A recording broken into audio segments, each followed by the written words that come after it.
Hello everybody and welcome. In this video I'm going to show you how to charge your speaker SONY ULT FIELD 7.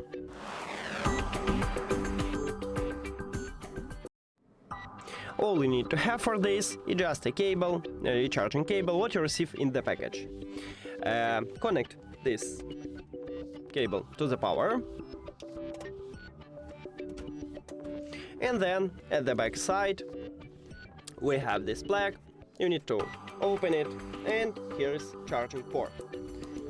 So connect it right here, and at the top right here we have a power button, and here is this red LED light. If you see it, it means that your speaker is charged. That's it. Thank you for watching this video. If you found it helpful, please consider subscribing to the channel and leave the like on the video. See you later.